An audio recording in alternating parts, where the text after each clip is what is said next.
Well, welcome everybody. Today's a special day, Friday the 13th. Ta-da! Quote number 28, if you cannot do great things, do small things in a great way. As I said earlier, got this from my doctor's office visit. A lady I know there in the office, she writes a quote like I do every day, something positive for the staff if they walk by to see. And I've only been there 6 or 7 times. I've never seen anything. Some of my quotes are a little shaky at times, just to make you think. Okay, as I posted, you should have most everything in.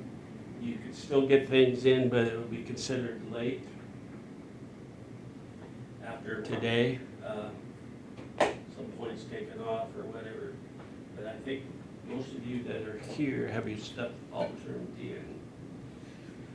Pretty sure. Okay, we're going to begin chapter 10. And I have a label for it that's mine. And I went through, again, my notes from a couple years ago and the new notes that I prepared for today. And this is what I call setting the table. And the name of the chapter is White Men's Democracy. And you have to understand in the era of history, it was still a white man's United States. But something happens. I'm going to sneeze, sorry. Try to cover up the mic if I do. Something happens in society at this period of time. And Andrew Jackson is the president, and it's the 1820s going into the 1830s and 40s. Now, if we're getting closer to home, looking just 100 years, instead of 500 years ago, you can probably pick up on things a little easier. 50 years from now, 50 years back, I know you weren't born, but it's easier to see things, and I was that way. So here we go, setting the table on white man's democracy. I have chosen 8 different things that happen in society, and this is a picture of how our new democracy becomes more of a democracy, and people become a little more equal, but not by gender, okay, and not by color yet. And this is why to me, it's setting the table, because it leads to civil war eventually. But there was hope for all white men, that things were going to be a little more balanced. And here are some of the things that happened. Now, the start of the chapter in your reading, if you read that first part, it kind of talks about what I'm going to talk about first. It's the whole hotel culture. Now, why did they do that? Well, it was a symbol of equality in this sense. People were looking for a voice, and they were looking for places that they could gather and talk things out. Now, you got to realize there wasn't stadiums. There wasn't big meeting halls like the Red Lion here in town has a big one, has several actually. But the word hotel, this is a thing that just starts to develop, and this was the principle, that we would have a place for all people to gather, to eat, even have meeting rooms where they could be together and start this process. And also, other things in society are slowly evolving to where all white men were kind of treated more equal at this time, in this short, brief time. Okay, as I already said, Andrew Jackson was the president at the time, and he projected an atmosphere of ferment. Okay, does anybody know what that word means without looking it up? It's not fermenting of apple juice into wine or anything like that. Okay, this is what they call incite or stir up. Andrew Jackson was that type of person. He liked to stir up the hornet's nest, so to speak. And sometimes I find myself in that role, even though I'm joking for myself. I like to stir up things in people to think and to wonder, what in the world is Larry talking about? Just kind of like right now in a lecture. What's this have to do with me? So anyway, because of his presence in presidency, this was labeled the age of democracy. I think it should have been called the age of changing democracy. How it went from noble, rich farmers, plantation owners in control of the colonies to now more as we gotten into a democracy and a republic where the common man could become part of it. And Andrew Jackson was that way. Okay, also in your text, I chose this as number 3 for me on setting the table. Self-made men become a symbol that this is where the height of the common man and popular sovereignty of the common man takes roots. Again, I'm going to say this. It doesn't last that long, but once something takes roots, it's hard to kill it all out. And there's always that inclination of wanting to go back to our roots. And this is where eventually down the road, this is where the bitterness and I have it, you don't, and this starts that process of gender and race sneaking into our democracy. Good thing it did happen, and that we got rid of slavery in that form at that time. But the self-made man was the symbol of it was okay to be a common farmer and become part of the political system.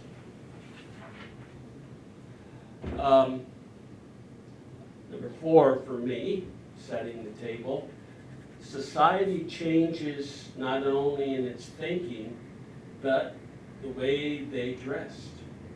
It seems really trifle or small, but dress was a symbol of where you stood. They got away from the high, flashy, golden, twittery, I call it glitzy way to look like in Europe, because you were royal. You had money and position, so you dressed differently than the common folk. Well, this all changed.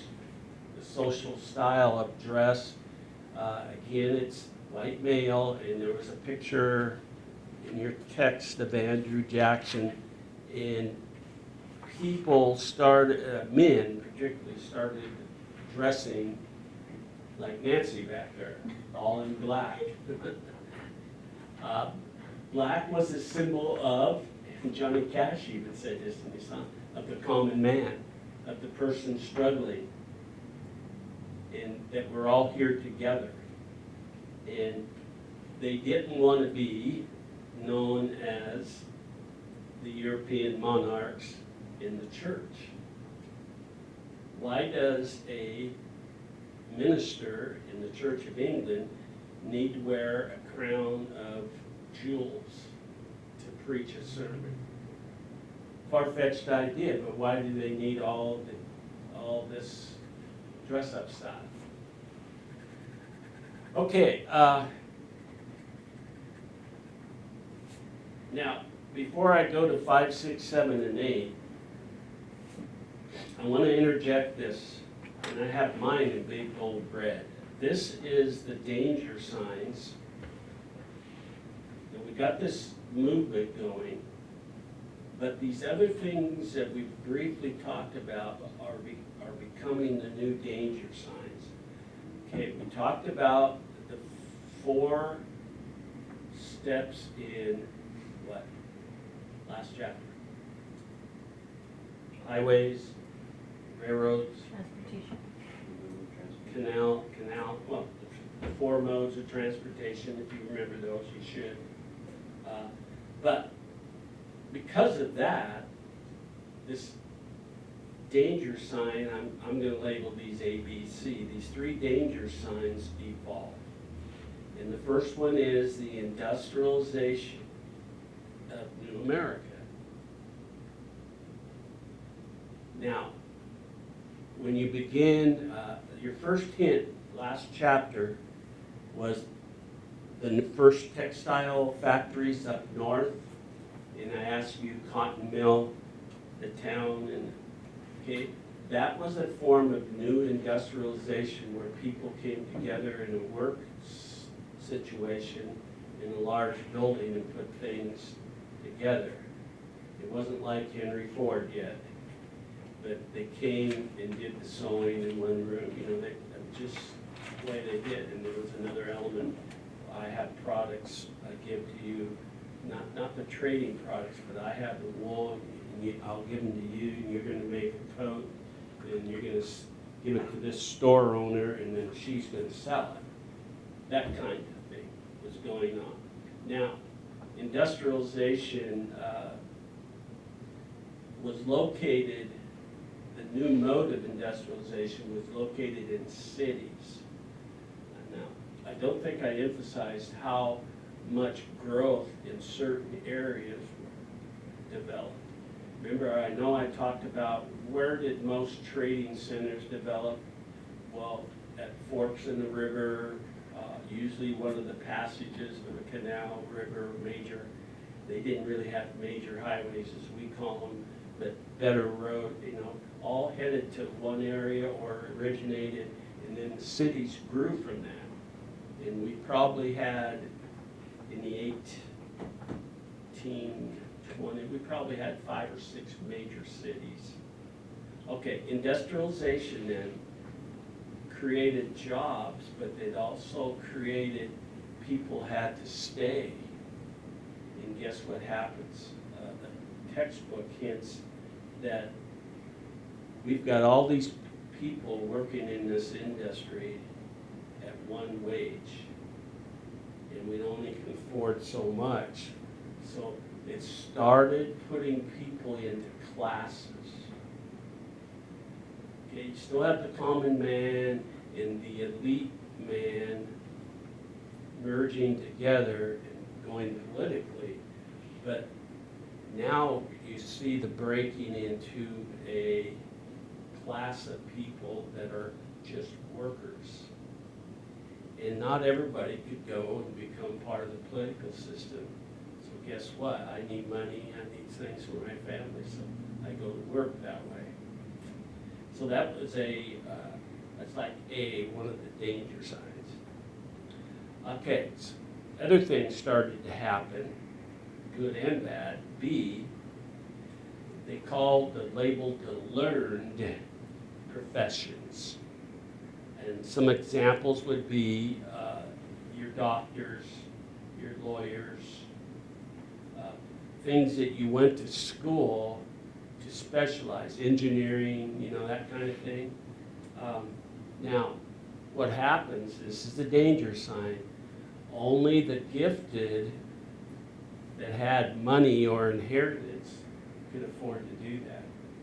So again, it's a danger sign of another form of classification of people. Upper class, middle class.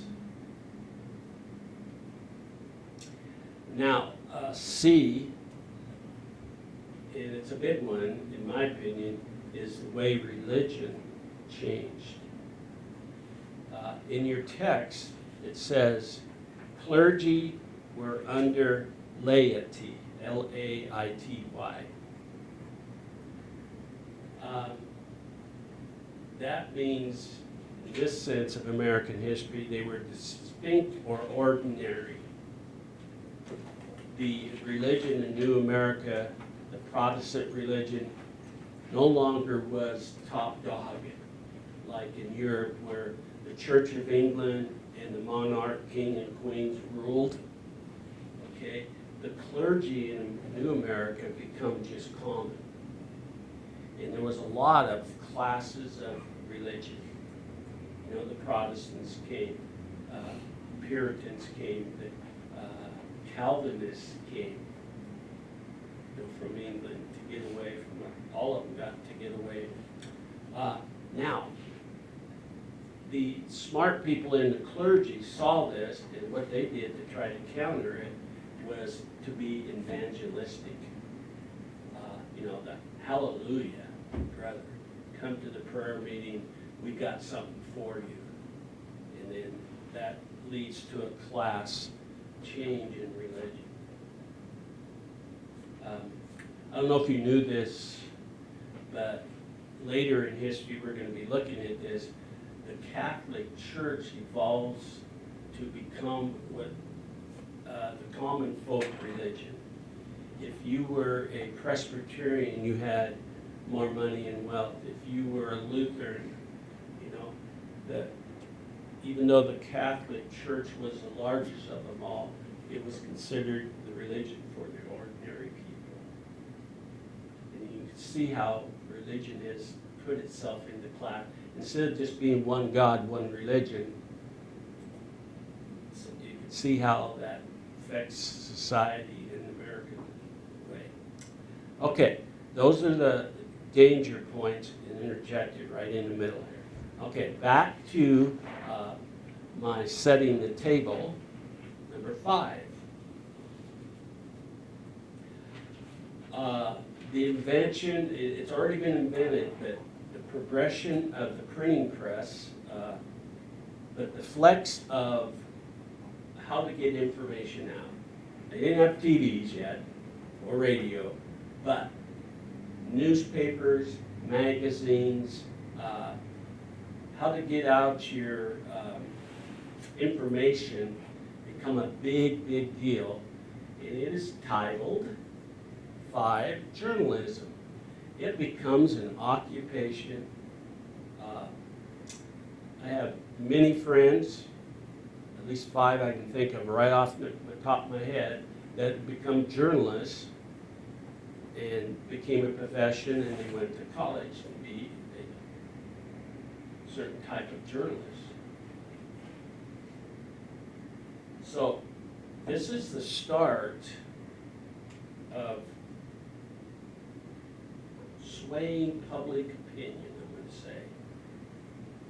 The journalists at that time in the 1820s, 30s, 40s, they're no better or no worse than what we have today, although lately it seems like our journalists have been a little, I don't know, they don't want to necessarily point out both views because it will not give them notoriety or power or money.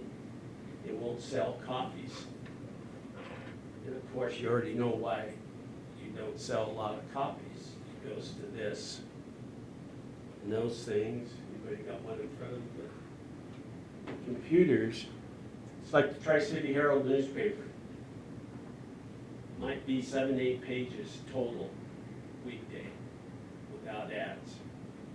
People don't, we quit taking it, and they kept putting the price up. That was another reason, but it wasn't full of information local enough for us, me. was all national AP, just taken right off the wire, put into their paper. They even closed their new office and moved to Yakima. Anyway, that's what was happening in New America in journalism and the press. And people with the right amount of power and money, were able to get their stuff printed out in pamphlets, books, become magazines, actually become, once it got past 2 or 3 pages, it was considered a magazine, by the way. A pamphlet might have 2 pieces of paper, or something you could stick up on, a poster or something like that. But it did start this wave of shaded journalism for the good and for the bad. Okay, 6. Art and literature become a way to express yourselves. Now, there's 2 different things. Literature is the writing, art is the drawing. But things were, instead of just pictures of, say, President Andrew Jackson, people started writing about and painting pictures of common people instead of the clergy or the political, like they did in Europe. And a lot of times your literature, unless you were sneaky, as we discovered in world history, and hid it a little bit, you had to be careful what you printed, what you painted, and that's why you see some of these paintings, if you look at them. I don't know if you noticed this one. Take a look on page 128, Andrew Jackson. It was there for style. But look what's laying down by his feet. Look what's painted in the background of the right-hand side. You really got to look at it. But this is how you could hide certain things and get away with it. The one here, at the base of his feet is, very obvious, but a lot of paintings were done this way. So the next time you look at a historical painting, go to the very next page, it is not as common, but there's something in the background.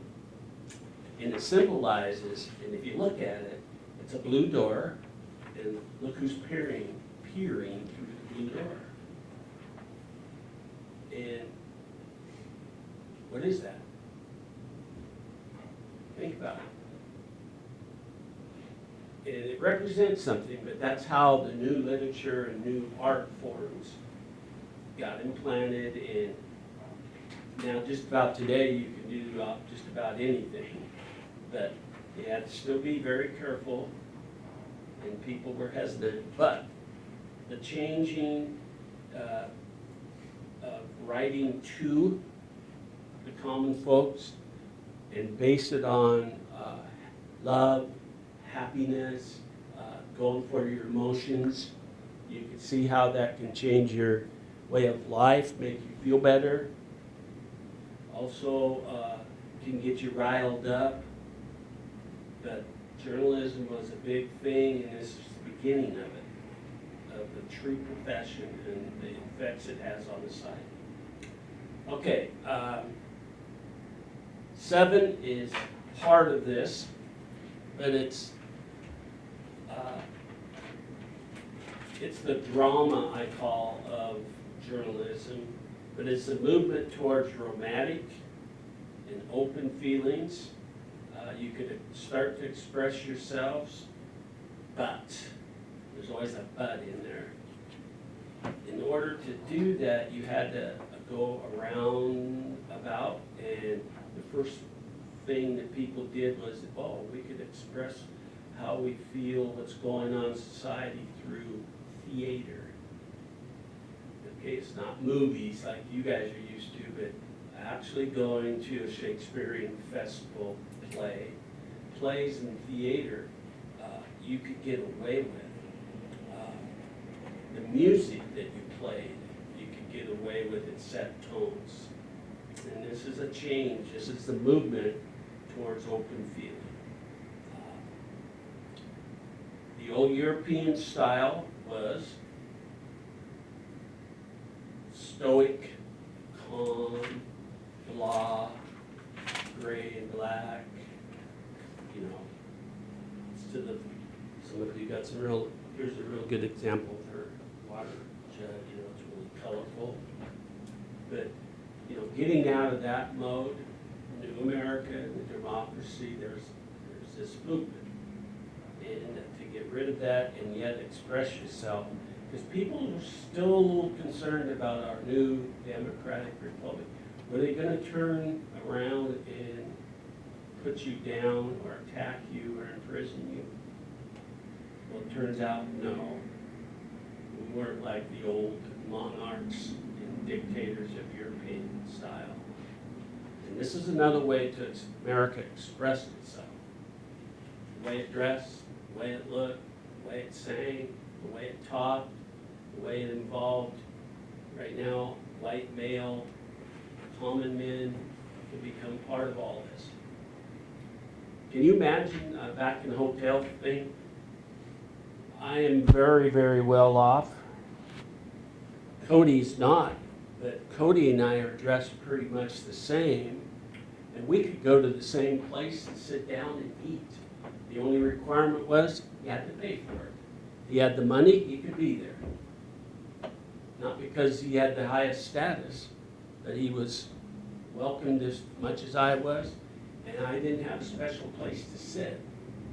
The first places were a big room like this, and everybody ate in that room. You might want to sit by your best friend, but still, everybody was treated the same. Same food. I didn't get special salmon steak while he got hamburger. Okay, last one I have is number 8. The big change in architect and sculptures. Seems trifle to somewhat, but you got to think back. Now, what is the best way to express your newfound wisdom through architect or sculptures? Let's do architect first. It's the easiest one. And they still exist today if you look into your history books, pictures, or if you travel, and I've been so fortunate to see some of these places. But the status symbol in architect was in European style, and it's about the only thing that we really copied was the way things were constructed, pillars. If you look at the first part of the old White House before, by the way, it burned down and then they rebuilt it. But the Lincoln Memorial, another obvious one that has pillars. A lot of the plantation owner homes had pillars. But it was a status symbol for New America. You know, yeah, we have power, we have all these new things, and our common folks are involved, and we do have some status. And that basically this column effect is actually borrowed from way back Greek. It wasn't European. All of it came through the Greek, classic Greek structures and building. Think about your Roman empires, the Colosseum, things in history and how they had the pillars and all that. Okay. So the grandeur style was expressed